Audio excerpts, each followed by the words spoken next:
ظلموا أنفسهم ذكروا الله فاستغفروا لذنوبهم ومن يغفر الذنوب إلا الله ولم يصروا على ما فعلوا وهم يعلمون أولئك جزاؤهم مغفرة من ربهم وجنات تجري من تحتها الأنهار خالدين فيها ونعم أجر العاملين قد خلت من قبلكم سنن فسيروا بالأرض فانظروا كيف كان عاقبة المكذبين هذا بيان للناس وهدى وموعظة للمتقين۔ ایسے لوگ ہیں جو کہ نیک کاموں میں خرچ کرتے ہیں، ہر حال میں، فراغت میں بھی، تنگی میں بھی، اور غصے کو ضبط کرنے والے اور لوگوں کو معاف کرنے والے، اور اللہ تعالیٰ ایسے نیکوکاروں کو جن میں یہ عادتیں ہوں ان کو محبوب رکھتا ہے۔ اور ایک ان مذکورین کے اعتبار سے دوسرے درجے کے مسلمان ایسے لوگ ہیں جب کوئی ایسا کام کر گزرتے ہیں جس میں دوسروں پر زیادتی ہو، کوئی گناہ کر کے خاص اپنی ذات کا نقصان کرتے ہیں تو فوراً اللہ تعالیٰ کی عظمت اور عذاب کو یاد کر لیتے ہیں، پھر اپنے گناہوں کی معافی چاہتے ہیں، یعنی اس طریقے سے جو معافی کے لیے مقرر ہے کہ دوسروں پر زیادتی کرنے میں ان اہل حقوق سے بھی معاف کرائے اور خاص اپنی ذات کے متعلق بھی گناہ میں اس کی حاجت نہیں، اور اللہ تعالیٰ سے معاف کرانا دونوں میں مشترک ہے۔ اور واقعی اللہ تعالیٰ کے سوا اور ہے کون جو گناہوں کو بخشتا ہو؟ اور رہا اہل حقوق کا معاف کرنا، سو وہ لوگ اس کا اختیار تو نہیں رکھتے کہ عذاب سے بھی بچا لیں، اور حقیقی بخشش اسی کا نام ہے۔ اور وہ لوگ اپنے فعل بد پر اصرار اور ہٹ نہیں کرتے، اور وہ ان باتوں کو جانتے بھی ہیں فلاں کا ہم سے گناہ کا کیا ہے، اور یہ کہ توبہ ضرور ہے، اور یہ کہ خدا تعالیٰ غفار ہے۔ مطلب یہ کہ اعمال کی بھی درستی کر لیتے ہیں اور عقائد بھی درست رکھتے ہیں۔ ان لوگوں کا بدلہ بخشش ہے ان کے رب کی طرف سے، اور جنت کے ایسے باغ ہیں کہ ان کے درختوں اور مکانوں کے نیچے سے نہریں چلتی ہوں گی، وہ ان میں ہمیشہ ہمیشہ رہنے والے ہوں گے۔ اور اسی مغفرت اور جنت کی تحصیل کا شروع آیتوں میں حکم تھا، بیچ میں اس کا طریقہ بتلایا، ختم پر اس کا وعدہ فرمایا۔ اور یہ اچھا حق الخدمت ہے ان کام کرنے والوں کا، وہ کام استغفار اور حسن اعتقاد ہے، اور استغفار کا نتیجہ آئندہ اطاعت کی پابندی ہے جس پر عدم اصرار دلالت کرتا ہے۔ بالتحقیق تم سے قبل زمانوں میں مختلف طریقے کے لوگ گزر چکے ہیں، ان میں مسلمان بھی تھے کفار بھی تھے، اور ان میں اختلاف اور مقابلہ اور مقاتلہ بھی ہوا، لیکن انجام کار کفار ہی ہلاک ہوئے۔ چنانچہ اگر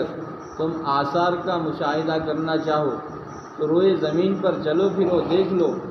کہ آخر انجام جھٹلانے والوں کا یعنی کفار کا کیسا ہوا، یعنی وہ ہلاک و برباد ہوئے۔ چنانچہ ان کی ہلاکت کے نشانیاں اس وقت تک بھی باقی تھے، جس کو دوسری آیت میں فرمایا فَتِلْكَ بِيُوتٌ خَاوِيَةٌ۔ تو بیان کافی ہے تمام لوگوں کے لیے کہ اگر اس میں غور کریں تو عبرت حاصل کر سکتے ہیں، اور ہدایت نصیحت ہے خاص خدا سے ڈرنے والوں کے لیے، یعنی ہدایت اور نصیحت بھی یہی لوگ حاصل کرتے ہیں، ہدایت یہ کہ اس کے موافق عمل کریں۔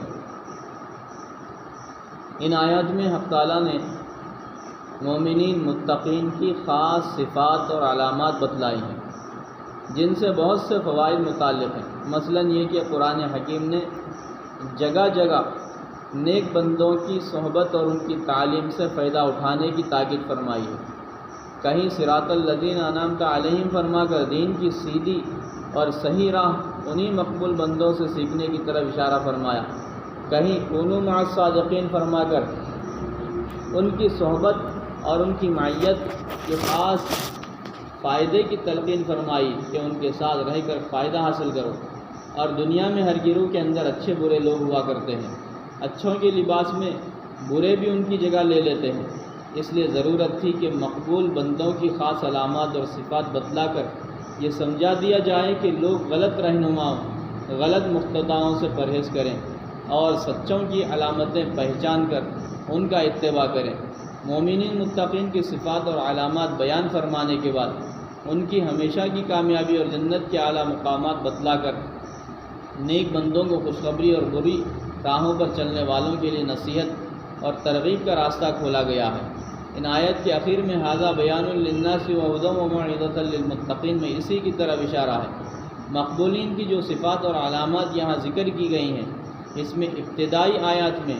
ان صفات کا بیان ہے جن کا تعلق انسانی حقوق اور باہمی معاشرت سے ہے۔ بعد کی آیتوں میں وہ صفات ہیں جن کا تعلق حق تعالیٰ کی عبادت اور اطاعت سے ہے، جن کو دوسرے لفظوں میں حقوق العباد اور حقوق اللہ سے تعبیر کیا جا سکتا ہے۔ مذکورہ بالا آیات میں حقوق انسانی سے متعلقہ صفات کو پہلے اور اللہ کے حقوق سے متعلقہ صفات کو بعد میں بیان فرما کر اس طرح اشارہ فرمایا کہ اگرچہ اصل کے اعتبار سے حقوق اللہ سارے حقوق پر مقدم ہے، لیکن دونوں میں خاص فرق یہ ہے کہ اللہ تعالیٰ نے جو اپنے حقوق بندوں پر لازم کیے ہیں ان سے نہ خدا تعالیٰ کا اپنا کوئی فائدہ متعلق ہے، نہ خدا تعالیٰ کو ان کی حاجت ہے، نہ ان کے ادا کرنے سے اللہ تعالیٰ کا کوئی نقصان ہے۔ اس کی ذات سب سے بے نیاز ہے، اس کی عبادت سے فائدہ خود عبادت کرنے والے کا ہے۔ پھر وہ رحیم الرحمہ کریم الکرما بھی ہے۔ اس کے حقوق میں بڑی سے بڑی کوتاہی اور غلطی کرنے والا انسان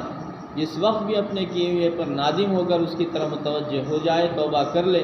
تو بارگاہ رحم و کرم سے اس کے سارے گناہ ایک دم معاف ہو سکتے ہیں، بخلاف حقوق العباد کے کہ انسان ان کا محتاج ہے۔ بندوں کے جو حقوق ہیں اس میں انسان محتاج ہے۔ جس شخص کے حقوق کسی کے ذمے لازم ہے، اگر وہ ادا نہ کرے تو اس کا نقصان بھی ہے، اور اپنے نقصان کو معاف کرنا بھی انسان کے لیے آسان نہیں ہے۔ اس لیے حقوق العباد کو ایک خاص اہمیت حاصل ہے۔ اس کے علاوہ نظام عالم کی درستگی اور انسانی معاشرے کی اصلاح کا سب سے بڑا دار و مدار باہمی حقوق کی ادائیگی پر ہے۔ اس میں ذرا سی کوتاہی جنگ و جدال فساد کی راہیں کھول دیتی ہیں، اور اخلاق فاضلہ اگر پیدا کر لی جائیں تو دشمن بھی دوست بن جاتے ہیں۔ صدیوں کی لڑائیاں صلح و آشتی میں تبدیل ہو جاتی ہیں۔ اس لیے بھی ان صفات اور علامات کو پہلے بیان کیا گیا جن کا تعلق انسانی حقوق سے ہے۔ ان صفات میں سب سے پہلی صفت یہ بتلائی الذین ينفقون بالسراء والضراء، یعنی متقی اور اللہ سے ڈرنے والے لوگوں کی یہ صفت ہے۔ پہلی صفت ان کی یہ ہے کہ وہ لوگ اللہ کے راستے میں مال خرچ کرنے کے ایسے عادی ہوتے ہیں کہ ان پر چاہے فراخی ہو یا تنگی ہو، ہر حال میں مقدور بھر خرچ کرتے رہتے ہیں، زیادہ سے زیادہ اور کم میں سے کم۔ زیادہ ہو تو زیادہ خرچ کرتے ہیں، کم ہو تو کم خرچ کرتے ہیں۔ ایک طرف تو یہ ہدایت ہے کہ غریب فقیر آدمی بھی اپنے آپ کو اللہ کے راستے میں خرچ کرنے سے بالکل فارغ نہ سمجھے اور اس کے راستے میں خرچ کرنے کی سعادت سے محروم نہ ہو، کیونکہ 1000 روپے میں سے 1 روپیہ خرچ کرنے کا جو درجہ ہے اللہ تعالیٰ کے نزدیک وہی 1000 پیسے میں سے 1 پیسہ خرچ کرنے کا بھی ہے۔ اور عملی طور پر جس طرح 1000 روپے کے مالک کو 1 روپیہ اللہ کے راہ میں خرچ کر دینا کچھ مشکل نہیں، اسی طرح 1000 پیسوں کے مالک کو 1 پیسہ خرچ کرنے میں کوئی تکلیف نہیں ہو سکتی۔ دوسری طرف یہ ہدایت بھی ہے کہ تنگی کی حالت میں بھی بقدر حیثیت خرچ کرتے رہنے سے خرچ کرنے کی مبارک عادت ختم نہیں ہوگی۔ تنگی کی حالت میں بھی خرچ کرتے رہنے سے خرچ کرنے کی جو اچھی صفت ہے وہ صفت ختم نہیں ہوگی، بلکہ وہ صفت باقی رہے گی، اور شاید اللہ تعالیٰ اسی کی برکت سے فراغت اور فراخی اور زیادہ دولت بھی عطا فرما دے۔ تیسری اہم چیز اس میں یہ بھی ہے کہ جو شخص اس کا عادی ہو کہ دوسرے انسانوں پر اپنا مال خرچ کر کے اس کو فائدہ پہنچا سکے، غریبوں فقیروں کی مدد کرے، ظاہر ہے کہ وہ کبھی دوسروں کے حقوق کو غصب کرنے اور ان کی مرضی کے خلاف ہضم کرنے کے پاس بھی نہ جائے۔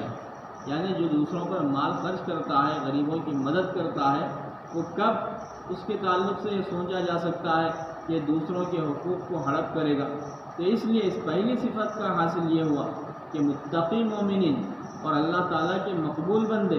دوسرے انسانوں کو نفع پہنچانے کی فکر میں رہا کرتے ہیں،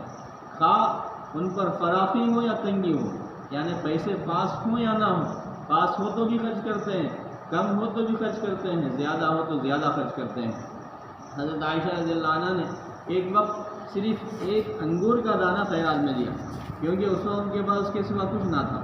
بعض بزرگوں سے منقول ہے کہ کسی وقت انہوں نے صرف ایک پیاز کا صدقہ کیا۔ رسول اللہ صلی اللہ علیہ وسلم نے فرمایا اتقوا النار ولو بشق تمر ورد السائل ولو بظلف شاة، یعنی تم جہنم کی آگ سے اپنے آپ کو بچاؤ اگرچہ ایک کھجور کا ٹکڑا صدقے میں دے کر ہی ہو، اور سائل کو خالی واپس نہ کرو، اور کچھ نہ ہو تو بکری کے پاؤں کے کھر ہی دے دو۔ اللہ تعالیٰ سے دعا ہے کہ